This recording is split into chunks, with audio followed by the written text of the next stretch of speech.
नमस्कार, मैं हूं संजय शर्मा। आप देख रहे हैं 4 PM news network. Modi ji को किससे डर लगता है? लाख टके का सवाल। और आप सब वो सोचते होंगे कि भला मोदी जी को भी डर लगता है किसी से। लेकिन डर लगता है, डर उस आदमी से लगता है जो उनकी आंखों में आंखें डाल के सवाल करता है। डर उस आदमी से लगता है जो संसद में खड़े होकर उनकी सारी कारगुजारी के बारे में नारे लगाने लगता है। उनकी पार्टी हो, विपक्ष हो, कोई भी हो, देश में उनके खिलाफ बोलने की क्या, सोचने की भी हिम्मत कोई नहीं करता। लेकिन संसद में एक आवाज गूंजी और फिर बहुत कसके गूंजी। और जब संसद शुरू होती थी वो आवाज गूंजती थी, वो आवाज थी संजय सिंह की। और जब वो नारेबाजी करते थे तो पूरा देश समझता था कि अब इनके दिन, अब आए तब आए, अब आए तब आए। लेकिन इस बहादुर योद्धा के मन में शायद डर कभी रहा नहीं। वो उतने ही तेवर के साथ मोदी सरकार की धज्जियां उड़ाते रहे। और फिर वही हुआ जो होना चाहिए था। किसी भी तानाशाह नेता जो करता है वही हुआ। संजय सिंह एक दिन ईडी की गिरफ्त में आए और जेल में दिखाई दिए। उससे पहले ईडी ने गलती की थी, उनको नोटिस दिया था। और फिर संजय सिंह पहले नेता थे जिन्होंने ईडी को ही मानहानि का नोटिस भेज दिया था। मैं कह सकता हूं कि नाम ही कुछ ऐसा है, संजय नाम में कुछ ऐसा है कि लड़ते हैं, कंप्रोमाइज नहीं करते हैं। और फिर 6 महीने जेल में रहे। लेकिन 6 महीने जेल में रहने के बाद जब बाहर आता है आदमी, टूटता है, दुखी होता है, लेकिन शेर की तरह बाहर आए। और बाहर आके फिर वो जो दहाड़े, उसने शायद भाजपा का तापमान और बढ़ा दिया। मैंने सोचा कि आप सबसे बातचीत कराऊं, तो मेरे साथ है संजय सिंह। और मैं उनसे पूछूंगा। स्वागत है संजय जी। मैंने आपके चक्कर में मैं भी क्रेडिट ले नमस्कार। लेता हूं। बहुत अच्छा लगा मैं आपको नहीं, आप देखते भी हुए। लड़ते ही हैं। हाँ, न, मैं इसलिए क्रेडिट इसमें लेता कोई हूँ कि शक नहीं। संजय नाम ही ऐसा है। संजय भाई, ये नहीं, सवाल तो अच्छा है। सब संजय भाई, ये सवाल तो सब आपसे पूछ चुके होंगे कि 6 महीने जेल से रहने के बाद आपको कैसा लग रहा है। तो स्वाभाविक है, अच्छा ही तो लग रहा होगा। तो ये सवाल पूछना बेमानी है। लेकिन मैं ये जानना चाहता हूं कि जो आपके जेल से निकलने की जो गोदी मीडिया ने कहानी चलाई। मैं टीवी चैनल देख रहा था, सबसे तेज चैनल है, वो कह रहा था कि ईडी ने कंप्रोमाइज कर लिया, बीजेपी है आपको निकालने के पीछे। ऐसी कहानियां जब आपको पता चलती थी तो आपको लगता कैसे था? देखिए, पहली बात तो ये कि जो मुझे जानते हैं, चाहे वो आप हों या जो भी पत्रकार वर्ग में है या हमारे मित्र हैं वो, या किसी दूसरी पार्टी में है और मुझसे संबंधित है, वो ये जानते हैं कि भाई संजय सिंह सब कुछ कर सकते हैं, कोई कॉम्प्रोमाइज नहीं कर सकते, या कोई लेन देन नहीं कर सकते, या कोई डील नहीं कर सकते। तो वो तो जानते थे। लेकिन हाँ, ये जरूर है कि कुछ र्यूमर फैलाने की कोशिश मीडिया ने की। और जब मैं बाहर आ रहा था तो मैंने सोच लिया था कि उस र्यूमर के ऊपर पहुंचते ही पूर्ण विराम लगाना जरूरी है। और आपने देखा होगा कि इसीलिए जब मैं बाहर निकला तो मैं गाड़ी की छत पे चढ़ गया और वहां से मैंने अपना संदेश 2 लाइन में ही वहां पर तो दे पाया था, क्योंकि भीड़ बहुत ज्यादा थी और पुलिस वालों को भी कंट्रोल करने में बहुत मुश्किल हो रही थी। तो मैं तो वहां से 2 ही लाइन बोल पाया था कि जंग का वक्त है, जश्न का वक्त नहीं है, और हम लोग लड़ेंगे, संघर्ष करेंगे। और फिर कार्यालय में आके जो मैंने 36 मिनट में 36 कदम किए, वो तो आपने देखा होगा कि एक एक मुद्दे पर मैंने इन लोगों की बखिया उधेड़ने का काम किया। तो ये सब चीज तो कभी दिमाग में ही नहीं आती, सपने में भी नहीं आती। बल्कि 6 महीने में तो मैं और मजबूत हुआ बीजेपी के खिलाफ लड़ने के लिए।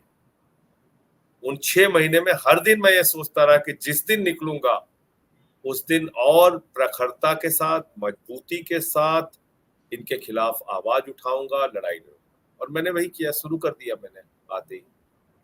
मैं ये सोचता था कि आप पहले मुझको। दिन 2 अप्रैल को छूटा। पूरी पार्टी का कार्यक्रम ऑफिस से निपटाने के बाद पूरी रात साथियों से मिलता रहा, सुबह 6 बजे सोया। दूसरे दिन सारे इंटरव्यू और सारे काम करते करते करते फिर सुबह 6:30 बजे सोया। और कल रात में 2:30 बजे सोया और फिर सुबह से काम पे लग गया। तो अभी चैन लेना ही नहीं है। 6 महीने तो बहुत आराम कर लिया मैंने। सही दोपहर में बात। भी सो जाता था, किताबें खूब पढ़ी। मैं यही पूछना चाह रहा था आपसे कि मैं आपकी जीवन शैली देखता था, सुबह से आपके घर पे दरबार लग जाता था। मैंने कभी, इतनी बार मैं आपके घर भी गया, मैंने कभी ऐसा नहीं हुआ कि आप अकेले बैठे हो, एक दो लोगों, भीड़ रहती थी। तो जो व्यक्ति सालों से इतना जनता के संपर्क में रहता हो, दोस्तों के बीच रहता हो, आप तो उस तरह के नेता भी नहीं थे कि बहुत सारे गनर लेके चलते हो, लोगों से ना मिलते हो, जो आदमी आया था, आप घर पे चला जाता था। ऐसे आदमी को 6 महीने अकेले जेल में भेज दिया जाए, तो वो जो दौर शुरू में था या पहला महीना जो आपका था, वो कैसा बीता? देखिए, शुरू के 11 दिन मैंने आपको बताया, मुझे एक कोठरी में रखा गया और 2 पुलिस वाले 24 घंटे साथ में रहते। तो ये तो खैर 6 महीने रहे, 2 पुलिस वाले लगातार साथ में रहे, एक तमिलनाडु पुलिस के और एक जेल पुलिस के, और उनकी ड्यूटी लगती थी। कई बार सोता रहता था, फिर भी उठ के हाँ भाई ओके है, ठीक है, तो मुझे उठ के बताना होता था हाँ मैं ठीक हूँ। अब ठंडी की रात में आप सो रहे हो, पत्थर पे कंबल बिछी हुई है और 1-2 कंबल ओढ़ के आप सो रहे हैं और बार बार आपसे पूछा जाए हाँ ठीक है, तो वो एक अलग तरह से, हालांकि वो बात कहते हैं सुरक्षा की, कि आपकी सुरक्षा के लिए आपको पूछा जाता है, लेकिन ये सब कुछ हुआ। तो लेकिन 11 दिन के बाद फिर मैं जेल अधिकारियों से मिला। मैंने कहा भाई, जो सामान्य कैदियों के अधिकार, मैं खुद से बर्तन साफ करता था, झाड़ू लगाता था, कपड़े साफ करता था। तो मैंने अपने वाइफ को भी कहा एक दिन, जब वीडियो कॉन्फ्रेंसिंग हो रही थी जेल से, क्योंकि 2 बार वीडियो कॉन्फ्रेंसिंग की सुविधा देते हैं जेल से, और 5 मिनट प्रतिदिन परिवार से बात करने की सुविधा होती है जेल में। तो वो सुविधा सबके लिए होती है। तो मैंने एक दिन कहा कि मैं अपनी हॉस्टल लाइफ में वापस चला गया हूँ और सारे काम खुद से कर रहा हूँ। तो बोले कि तुम तो बाहर थे, तो छोटे छोटे दूसरों के काम तो करते थे, घर पे तो खुद का अपना काम करते नहीं थे। तो मैंने कहा नहीं, यहाँ मैंने हॉस्टल लाइफ अपना ली है। तो वो चलता था, और किताबें बहुत पढ़ने का मौका मिला, उससे बड़ी ताकत मिली। पहली किताब, और खास तौर से मैंने उन लोगों की किताब पढ़ी जो जेल में रहे लंबे समय तक। जब मैं गया जेल में, तो सबसे पहले मैंने नेल्सन मंडेला जी को पढ़ा, क्योंकि मेरे दिमाग में था कि यार 28 साल कोई आदमी कैसे जेल में रह सकता है, कैसे जेल में रह सकता है। तो मैंने उनका पूरा जीवन पढ़ा और बहुत प्रभावित हुआ नेल्सन मंडेला जी से, कि कितने बड़े आदमी थे वो, जिनके बारे में क्या क्या नहीं, कैसे कैसे आरोप नहीं लगाया गया, और कितनी यातनाएं दी गई। ऐसे छोटे से बैरक में रखा गया जहाँ पे खड़े होने पर भी उनका सर लगता था ऊपर की छत पे।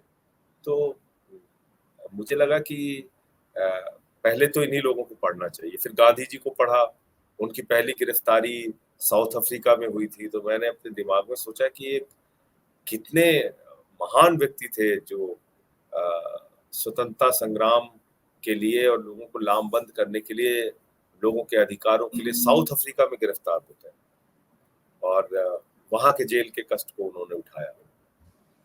उसके बाद मैंने शहीद आजम भगत सिंह को पढ़ा, और ये पढ़ा कि वो कैसे बंदियों के अधिकार के लिए जेल में रह के उन्होंने अपने साथियों के साथ अनशन किया, और जतिन दास जी की शहादत हुई उसमें। तो ये सब पढ़ते पढ़ते पढ़ते पढ़ते इतना इतना ताकत मिल गया कि फिर ये लगने लगा कि यार तुम क्या हो, तुम क्या कर रहे हो, मतलब तुम कौन से इतना बड़ा तीर मार रहे हो। ये एक फीलिंग मन में आई जब इन लोगों को, एक एक किताब मैंने पढ़ी, काला पानी के दस्तावेज। उसमें जिन क्रांतिकारियों को काला पानी की सजा हुई थी, उनको किस तरह से यातनाएं दी गई, संजय जी आप पढ़ेंगे तो है मतलब होश उड़ जाएंगे। मतलब बहुत कष्ट उठाया इस देश के लिए लोगों ने। और फिर ये इतना मन मजबूत हो गया कि यार मतलब इस देश की आजादी के लिए क्या क्या नहीं किया हमारे वीर सपूतों ने। और हम ये जेल में आने से, और तब की जेल में और अब की जेल में ना, तो जमीन आसमान का अंतर है। अब की जेल में आप परिवार से फोन पे बात कर सकते हैं प्रतिदिन 5 मिनट। उस समय तो काला पानी जिसको होता था, एक चिट्ठी पूरे साल भर में लिख सकता था, एक चिट्ठी। मैंने ये पढ़ा तो मुझे लगा कि अरे ऐसी यातनाएं झेली हैं लोगों ने। जयदेव कपूर जी 17 साल जेलों में रहे, बटकेश्वर दत्त जी आजीवन कारावास की सजा उन्होंने काला पानी में बिताई। तो ये बड़ी ये घटनाएं। और शहीद आजम भगत सिंह को पढ़ा तो काकोरी कांड में एक उसमें घटना का जिक्र है कि जिस दिन फांसी की सजा सुनाई जानी थी, रोशन सिंह जी को, राजेंद्र दाड़ी जी को, अशफाकुल्ला जी को और राम प्रसाद बिस्मिल जी को। तो उनको ये पता नहीं था कि इसमें से किसको फांसी होगी, किसको नहीं होगी। तो रोशन सिंह जी ने सबके बढ़िया कुर्ता धोती जो जो पोशाक थे उनके वो पहने हुए थे वो लोग, तो सबको उन्होंने इतर लगाया और उस हौसले के साथ वो लोग गए न्यायालय और उनको वहां पे फांसी की सजा हुई। तो मतलब इन लोगों को पढ़ने के बाद जो हौसला था वो आसमान पे पहुंच गया और फिर जो जेल थी वो बहुत छोटी लगने लगी। शुरू में जरूर 11-12 दिन 15 दिन वो शुरू का जरूर संघर्ष था। और जैसा आपने कहा कि सबसे ज्यादा मुश्किल तो मेरे लिए यही होता था कि भाई लोग ही नहीं मिल रहे हैं। सही बात कैसे फोन हाथ में है नहीं, किससे बात करें, किससे मिले, किसके लिए फोन करें, किसका काम करें। तो फिर मैं चिट्ठियां लिख लेता था और जो जो लोगों के कुछ काम होते थे, किसी के बच्चे के एडमिशन का कोई बताता था, तो मैं कोर्ट की तारीखों पे आता था। तो जो वहाँ रिपोर्टर्स होंगे उनसे कभी पूछेगा तो मैं अपने अपने परिवार वालों से जो 2-3 मिनट मिलने का वक्त मिलता था 5 मिनट अदालत के अंदर, तो मैं लोगों के काम बताता था कि ये वहाँ पे जेल में ये बंदी है, उसके परिवार में ये बच्चा है, उसके एडमिशन का ये मामला है, उसकी ये सहायता करनी है। तो एक दिन हमारे मित्र सुल्तानपुर से आए थे तो वो बड़े हैरान हो गए कि बोले यार तुम यहाँ पे भी अपनी चिंता नहीं कर रहे हो, अपनी बात नहीं कर रहे हो उनको। वो तो मैं जैसे जैसे दिन बीतते गए आत्मबल और मजबूत होता गया और जब मैं निकला तो एकदम उसी आत्मबल से भरा हुआ निकला। बिल्कुल ठीक बात है संजय जी। और मैं फिर दोहरा दूं कि आज जो लोग छोटी छोटी चीजों के लिए समझौता कर लेते हैं, दरअसल वो अपना इतिहास कायरों में लिखवाएंगे और मेरे ख्याल से ये चीजें ठीक नहीं है, बंद करना चाहिए। मैं ये जानना कष्ट है। बिल्कुल ठीक बात है संजय जी। राजनीति को मैं 30-35 साल की पत्रकारिता में बहुत करीब से देख रहा हूँ और आम आदमी पार्टी के नेताओं को जिस तरह जेल में भेजा गया, एक निष्पक्ष पत्रकार होने के नाते मैं ये कहता हूँ कि निश्चित रूप से इसमें प्रतिशोध की भावना है। लेकिन मेरा सवाल ये है कि क्या राजनीति में कभी आपने इतना प्रतिशोध देखा था? इंदिरा गांधी का दौर था, कहा जाता था इंदिरा गांधी नाराज हो जाती थी, गुस्से में आ जाती थी, लेकिन इतना प्रतिशोध तो मैंने उस दौर में भी नहीं देखा। सत्ता इतनी ज्यादा गुस्से से क्यों भरी गई है देश की? देखिए संजय जी, ये कई बार क्या होता है कि जब आपको बहुमत मिलता है जनता का, तो आपके मन में आ जाता है कि दरअसल मैं तानाशाह हूं, जैसे चाहूंगा देश को चलाऊंगा और जिसको चाहूंगा डंडे से हाँकूंगा। तो मेरे ख्याल से प्रधानमंत्री जी के मन में वो भावना पूरी तरह से कूट कूट के भर गई है कि या तो मेरे आगे झुक जाओ, नहीं तो तुम्हारे पीछे ईडी सीबीआई छोड़ दूंगा, तुम्हें उठा के जेल में डाल दूंगा, चुप रहो हमारे खिलाफ, नहीं तो तुम्हारी संसद की सदस्यता ले लूंगा, नहीं तो तुम्हें सस्पेंड कर दूंगा। ये जो एक भावना आ गई है, इसका अंत तो होना चाहिए, वरना अगर ऐसे ही तानाशाही देश के अंदर चलेगी तो न लोकतंत्र बचेगा, न संविधान बचेगा। और ऐसी स्थिति में तो फिर देश के लिए ठीक नहीं है। जो हमारे क्रांतिकारियों ने देश को आजाद कराने के लिए कष्ट झेला है, उसका कोई मूल्य नहीं रह जाएगा। इसलिए जरूरत है इस बात की कि आज जिस तरह से मीडिया को कंट्रोल करके रखा गया है, जिस तरह से ब्यूरोक्रेसी को कंट्रोल करके रखा गया है, जिस तरह से अलग अलग संस्थाओं को दबाव में लिया जाता है, तो ये ठीक नहीं है। और पूरे विपक्ष को खत्म किया जा रहा है, निर्वाचित मुख्यमंत्रियों को गिरफ्तार किया जा रहा है। दिल्ली के मुख्यमंत्री 3 बार के निर्वाचित मुख्यमंत्री, 2 करोड़ लोगों ने चुना उनको, और आप ऐसे मुख्यमंत्री को उठा के आपने जेल में डाल दिया। क्या है पूरा मामला केजरीवाल जी के खिलाफ? मैं चाहता हूं आपके दर्शक जरूर जाने इस बात को। भाई अरविंद केजरीवाल को आपने गिरफ्तार कर लिया, क्या मामला है उनके खिलाफ? 162 बयान ईडी ने दर्ज किए अलग अलग गवाहों के, 294 गवाहों के बयान सीबीआई ने दर्ज किए, 456 गवाहों में मात्र 4 गवाहों के बयान अरविंद केजरीवाल जी के खिलाफ है। और वो 4 गवाहों के बयान भी किन परिस्थितियों में लिए गए हैं वो जानना आपके दर्शकों के लिए जरूरी है। मंगुंटा रेड्डी एक सांसद है, मैं चाहूंगा उनकी तस्वीर मैं आपको दिखा दूं कि भारत के प्रधानमंत्री के साथ तस्वीर लेके आई है अजीत के पास। तो वो मंगुंटा रेड्डी, उनके घर 16 सितंबर 2022 को छापा पड़ता है। 10 फरवरी 2023 को उनके बेटे राघव रेड्डी को गिरफ्तार कर लिया जाता है। 5 महीने तक उसको जेल में रखा जाता है। 7 बयान राघव रेड्डी के लिए जाते हैं, 3 बयान मंगुंटा रेड्डी का लिया जाता है, कुल 10 बयान लिए जाते हैं। और 10 बयान में सिर्फ 2 बयान, अंतिम के 2 बयान वो केजरीवाल जी के खिलाफ देता है और 16 जुलाई को बयान देता है, 18 जुलाई को रिहाई हो जाती है, जेल हो जाती है। शरद रेड्डी 9 नवंबर को छापा पड़ता है ईडी का, 10 नवंबर को गिरफ्तारी होती है, 25 अप्रैल तक 12 बयान वो देता है, 12 स्टेटमेंट वो देता है। 10 स्टेटमेंट में केजरीवाल का नाम नहीं लेता, 2 स्टेटमेंट में केजरीवाल का नाम लेता है। उसके बाद बरी हो जाता है, उसकी जमानत हो जाती है। आप सोचिए किस तरीके से गहरी साजिश की गई अरविंद केजरीवाल के खिलाफ। और सबसे आश्चर्य की बात यह है कि जिन बयानों में केजरीवाल का नाम नहीं लिया गया उसको ईडी ने छिपा लिया, कोर्ट के सामने नहीं रखा। जो कई बार लोग कहते हैं ना बेल क्यों नहीं मिली, बेल क्यों नहीं मिली, ये मुद्दा उठता है कई बार। जब आप पूरा तथ्य ही नहीं रखेंगे, पूरी जानकारी ही न्यायालय के सामने नहीं रखेंगे तो न्यायालय फैसला कैसे लेगा। ये तो हमारे वकीलों ने कहा भाई कि आपने इसको अनरिलाइड अपॉन डॉक्यूमेंट में डाल दिया, ऐसे डॉक्यूमेंट जिसपे आपको भरोसा नहीं, तो वो डॉक्यूमेंट क्या है हमें देखना है।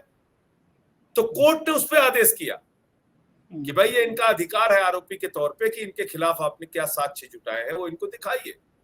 और उन्होंने देखा तो हैरान हो गए, 10 स्टेटमेंट में 8 स्टेटमेंट केजरीवाल के खिलाफ नहीं, उस पर आपने भरोसा नहीं किया। 2 स्टेटमेंट जो खिलाफ है उसके तुरंत बाद आपने बेल दे दिया है।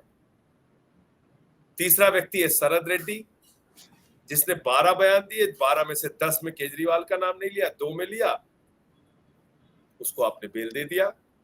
चौथा व्यक्ति है सी अरविंद, उसने ये कहा कि भाई मुख्यमंत्री के दफ्तर पे हमने अपने मंत्री मनीष सिसोदिया को एक डॉक्यूमेंट सौंपा है। तो एक मंत्री को उसके सेक्रेटरी ने डॉक्यूमेंट सौंपा, इसमें भ्रष्टाचार क्या हो गया। ये पूरा मामला, और आपने एक मुख्यमंत्री को पकड़ के जेल में डाल दिया और हमसे नैतिकता बतिया रहे हैं भाजपाई। वो भाजपाई मंत्री के बेटे ने 4 किसानों को कुचल के मार दिया, आज भी देश के गृह राज्य मंत्री हैं, वो हमसे नैतिकता की बात कर रहे हैं। जहां पहलवान बेटियों को न्याय नहीं मिला, सड़क पे घसीट घसीट के मारा गया, वो भाजपा के लोग बात कर रहे हैं नैतिकता की। जहां 1 साल से मणिपुर में हिंसा में मणिपुर जल रहा है, वहां पर कत्लेआम हो रहा है, कारगिल के एक फौजी की पत्नी को निवस्त करके घुमाया जाता है, और वो आज भी मुख्यमंत्री बना हुआ है मणिपुर का। उसको माला पहना के कंधे पे बिठा के घुमाते हैं भाजपाई। उसको इस्तीफा नहीं देना चाहिए, केजरीवाल को इस्तीफा दे देना चाहिए। एक बहुत बड़ी बात ये सामने आ रही है संजय जी, और लोग कह रहे हैं कि जिस दिन केजरीवाल की गिरफ्तारी हुई, केजरीवाल जी की गिरफ्तारी, अच्छा हाँ सही बात है, ये मंगुंटा रेड्डी है जो कि प्रधानमंत्री जी के साथ, इसके घर पे छापा पड़ा था शराब घोटाले के बाद। तो वो तो खैर ये मंगुंटा रेड्डी की दूसरी तस्वीर है, ये अभी चुनाव लड़ रहे हैं और प्रधानमंत्री की फोटो का इस्तेमाल 2024 के चुनाव में जहां लड़ रहे हैं टीडीपी से। अब देखिए, तो गलती तो आप भी कर रहे हैं, आपको भी ऑफर तो होगा कि बीजेपी की वॉशिंग मशीन में आ जाओ, आप लोग क्यों नहीं करते हैं। शरद रेड्डी, मुझे तो जानते हैं लोग, मेरे ऊपर कोई प्रयास नहीं करते। ये संजय जी कहा गया और बात भी तो शरद रेड्डी ने 10 नवंबर की गिरफ्तारी के बाद 15 नवंबर को 5 करोड़ रुपए की रिश्वत भाजपा को पहुंचाई और अपनी गिरफ्तारी से लेकर रिहाई तक 55 करोड़ रुपए भाजपा को दिए। 5 करोड़ रुपए गिरफ्तारी के पहले दिए थे। शराब के घोटाले के कारोबारी से, जिसको आप कह रहे हो कि शराब का घोटालेबाज है, किंग पिन लिखा संजय सिंह ने नहीं, ईडी ने लिखा। उसी किंग पिन से आपने 60 करोड़ रुपए ले लिए और कोई सीबीआई ईडी की जांच नहीं हो रही बीजेपी के खिलाफ, उनके नेताओं से कोई पूछताछ नहीं हो रही। संजय जी, क्या आप यकीन करेंगे, आपके दर्शक यकीन करेंगे कि 60 करोड़ रुपए शराब घोटाला हुआ, बीजेपी को पैसा मिला और बीजेपी के शीर्ष नेताओं को पता नहीं था? 60 करोड़ रुपए ऐसे ही खाते में आ गए उनके। सही बात है, सहमत हूँ आपकी बात से कि पता था, लेकिन लोग ये कह रहे हैं कि असली मुद्दा यही था। इस देश का सबसे बड़ा घोटाला कहा जा रहा है इलेक्टोरल बॉन्ड था, देश का सबसे बड़ा घोटाला था, इलेक्टोरल बॉन्ड का घोटाला सबसे बबड़ा घोटाला था। जिन कंपनियों ने कुछ हजारों करोड़ के चंदे दिए बीजेपी को, उन कंपनियों को 3,08,000 करोड़ रुपए का ठेका मिला है। ये बात सामने आई है। मेरा सवाल ये है कि क्या अरविंद केजरीवाल की गिरफ्तारी, संजय जी, क्या अरविंद केजरीवाल की गिरफ्तारी इलेक्टोरल बॉन्ड के मुद्दे को दबाने की थी? क्योंकि जिस दिन से केजरीवाल की गिरफ्तारी हुई है, चैनलों पर सिर्फ गिरफ्तारी और आम आदमी पार्टी चल रही है, इलेक्टोरल बॉन्ड का मुद्दा गायब है। हाँ, तो ये तो सर्वविदित सत्य है ना। 6:50 पे ही तो ये पता चला, शरद रेड्डी जो शराब का घोटालेबाज किंग पिन था, उसने 60 करोड़ 55 करोड़ रुपए बीजेपी को चंदा दिया है, कुल मिला के 60 करोड़ चंदा दिया है। ये तो 6:50 पे पता चला। 7:14 पे ईडी पहुंच गई अरविंद केजरीवाल के घर पे, 2.5 घंटे की पूछताछ के बाद गिरफ्तार कर लिया।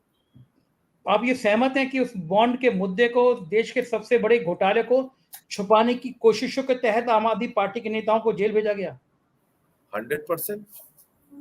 आम आदमी पार्टी अब आम आदमी पार्टी गुनाहों को छिपाने के लिए भेजा गया।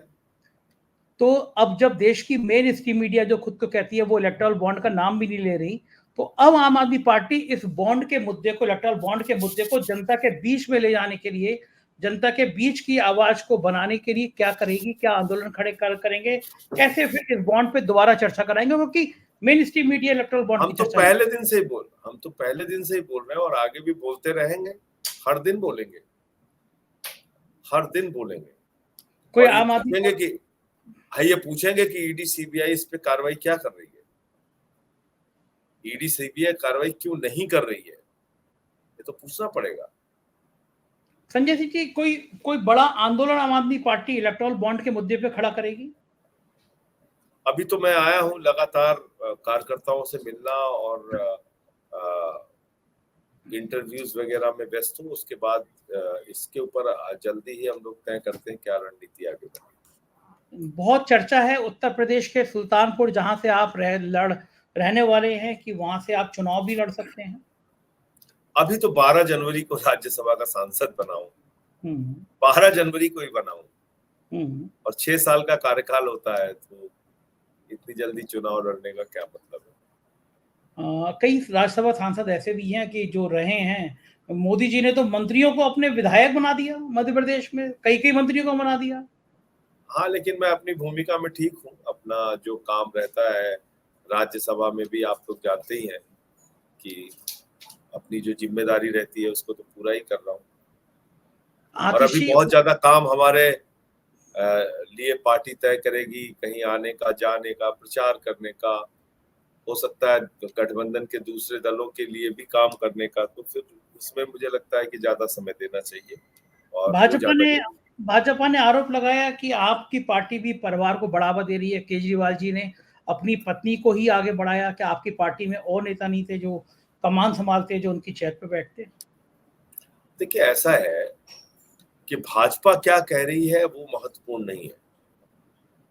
मैंने आपको बताया कि जिस प्रकार से ये इस समय अत्याचार और अन्याय की पराकाष्ठा पे पहुंचे हैं, ये कोई मामूली बात नहीं है कि आपने एक मुख्यमंत्री को, जिस आदमी ने IRS की नौकरी को लात मार के 13-15 दिन का अनशन रख के भ्रष्टाचार के खिलाफ इतना बड़ा आंदोलन खड़ा करके देश को जगाने के लिए काम किया, दिल्ली में एक अनुकरणीय सरकार चलाई, शिक्षा पे, स्वास्थ्य पे, बिजली पे, पानी पे काम किया, उस आदमी को आपने गिरफ्तार करके जेल में भेज दिया। मैंने पहली बार सुनीता भाभी की आंखों में आंसू देखा उस दिन जेल से आने के बाद, और मुझे तकलीफ हुई इस बात की। मनीष सिसोदिया जी की पत्नी पिछले 20 साल से एक बीमारी से ग्रसित है और उनको इस वक्त अपने पति की सबसे ज्यादा आवश्यकता है। सत्येंद्र जैन का परिवार, 36 किलो वजन कम हुआ उस आदमी का जेल में था वो। तो ऐसी परिस्थितियां हमारे परिवारों के सामने भी आई, लेकिन सब उस संकट की घड़ी में खड़े हैं लोग, कोई झुका नहीं। और सुनीता भाभी भी मजबूती से अरविंद जी का साथ दे रही हैं। उन्हीं की बात हो पाती है इस समय परिवार के नाते, और उनका जो संदेश निर्देश मिलता है वो हम लोगों तक पहुंचता है। बीजेपी ने आप ही के सबसे ज्यादा निशाना क्यों बनाया? बाकी भी पार्टियां थी। देखिए, हम ही लोग बोलते हैं, और मतलब मैं नहीं कहूंगा कि कोई और पार्टी नहीं बोलती, लेकिन शायद हम दिल्ली में हैं, दिल्ली में वो 3 बार हमसे हार चुके हैं, एमसीडी हार चुके हैं, तो उनको लग रहा है कि भाई यहाँ तो हमारी दाल गलनी ही नहीं जब तक केजरीवाल जी हैं, तो इनकी पार्टी ही खत्म कर दो, केजरीवाल जी को ही जेल में डाल दो, इसीलिए कर रहे हैं। इस कोई समय चुनाव जीत नहीं पाए, और इस बार भी नहीं जीतेंगे, ये भी आप देख लीजिए। लोकसभा और ये भी हताशा की कार्रवाई है जो इस समय कर रहे हैं। अगर 400 पार के नारे में सच्चाई होती तो मोदी जी को ये करने की जरूरत ही नहीं थी। मुख्यमंत्री को गिरफ्तार करो, जेल में डालो, इसकी जरूरत ही नहीं थी। और ये तो झूठे नारे देने में मास्टर है। बंगाल गए तो बोले 200 पार, और महाराष्ट्र गए तो बोले 150 पार, और दिल्ली में आए तो बोले 45 पार, 8 सीट आई थी। मिजोरम में गए तो बोले 21 पार, 1 सीट आई। हरियाणा में गए बोले 75 पार, 40 सीट आई। तो ये नारे गढ़ने में, झूठे बातें करने में मास्टर। अच्छा, बिल्कुल ईमानदारी से बताइए, इस गिरफ्तारी कांड के बाद आपकी पार्टी का ग्राफ बढ़ गया ना? आपको सहानुभूति मिल गई ना? आप तो खुश होंगे। तो मैं तो चाहूंगा कि मोदी जी ऐसी सहानुभूति हम लोगों को ना लेने दें, गिरफ्तार ना करें। तो अगर वो गिरफ्तार करेंगे तो ये आप जान लीजिए, राजनीति में कभी भी किसी को गिरफ्तार करके आपने देखा होगा उसका नुकसान नहीं हुआ, उसका राजनीतिक कद और बढ़ा है। कोई भी नेता हो, वो डॉक्टर लोहिया से लेके, जेपी से लेके, जितने भी नेताओं का, अटल जी से लेके, अडवाणी जी से लेके, जितने भी नेता जेल में रहे, जिनको गिरफ्तार किया गया अलग अलग समय पे, उनका राजनीतिक कद बढ़ता है, कभी घटता नहीं।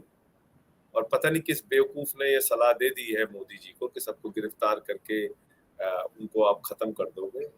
एकदम गलत सलाह दी है जिसने भी दी है। हो सकता है उनके खुद के दिमाग की उपज हो, मैं नहीं जानता। मुझे तो नहीं लगता कि आपको भी नहीं लगता होगा कि प्रधानमंत्री को कोई सलाह देने की हिम्मत करता होगा। ऐसे में प्रधानमंत्री के दिमाग में क्यों आई होगी ये बात? मैं आपको कहता रहा हूँ, कई बार आदमी के अंदर तानाशाही प्रवृत्ति बढ़ने लगती है उस वक्त जब उसको बड़ा जन समर्थन मिलता है। तो इतना बड़ा जन समर्थन मिल रहा है मोदी जी को, तो उसके कारण से तानाशाही प्रवृत्ति उनके अंदर बढ़ रही। अभी भी वो कह रहे हैं मोदी की गारंटी है 400 पार। हाँ, बिल्कुल गारंटी है मोदी जी की। मोदी जी की गारंटी है कि एक भी भ्रष्टाचारी को नहीं छोड़ूंगा, चाहे पूरब हो, चाहे पश्चिम, चाहे उत्तर हो, चाहे दक्षिण, जितने भी भ्रष्टाचारी हैं सबको बीजेपी में शामिल करूंगा। ये है मोदी की गारंटी। अजीत पवार हो, छगन भुजबल हो, हसन मुश्रीफ हो, प्रफुल्ल पटेल हो, जनार्दन रेड्डी हो, शुभेंदु अधिकारी हो, मुकुल राय हो, हेमंत विश्व शर्मा हो, कितने नाम गिनाऊं? सब नाम रट लिए हैं आपने बीजेपी की वॉशिंग मशीन के। खाली था तो कुछ ना कुछ तो काम कर रही थी। ये बात भी सही है। दिल्ली की 7 लोकसभा सीटों में ईमानदारी से बताइएगा कितनी सीटों पे बढ़त मिल सकती है आम आदमी पार्टी को? देखिए, हम प्रयास तो सारी सीटें जीतने का करेंगे, 7 सीटें जीतने का प्रयास करेंगे। कांग्रेस के गठबंधन में है और मिलकर चुनाव लड़ेंगे। और ये जो इन लोगों ने किया है, इससे और जनता की सहानुभूति लोगों के बीच में केजरीवाल जी के प्रति और पार्टी के प्रति है कि अब ये लोग तो हद ही कर चुके हैं। ऐसा लोग मानते हैं कि अत्याचार की पराकाष्ठा हो गई। तो मुझे लगता है कि आप बड़ा परिवर्तन देखें। टीवी चैनल पे ओपिनियन पोल देखे थे हमने, सर्वे देखे थे, उसमें तो बीजेपी को, एनडीए को आराम से सरकार बनती हुई नजर आ रही थी 350 सीटों में। अब वो ओपिनियन पोल कैसे बनाए, तैयार किए जाते हैं, मुझे नहीं। आखिरी सवाल संजय जी, अब अगली रणनीति संजय सिंह की क्या होगी? पूरे लोकसभा चुनाव में प्रचार करना और ज्यादा से ज्यादा मेहनत करके। बहुत बहुत शुक्रिया संजय जी, आपने हमें इतना समय दिया। बहुत बहुत आभार, आपके लिए हार्दिक शुभकामनाएं। ये थे संजय सिंह जी, और जो बता रहे थे कि आम आदमी पार्टी की रणनीति क्या होगी। तेवरों में कोई कमी नहीं संजय सिंह के। अभी भी उतने जोश के साथ। मुझको यकीन है ये बातचीत आपको पसंद आई होगी। आपकी राय मुझे लिए बहुत महत्व रखती है। बताइएगा ये बातचीत कैसी लगी। चैनल को ज्वाइन कीजिएगा, सब्सक्राइब करिएगा। शुक्रिया, थैंक यू।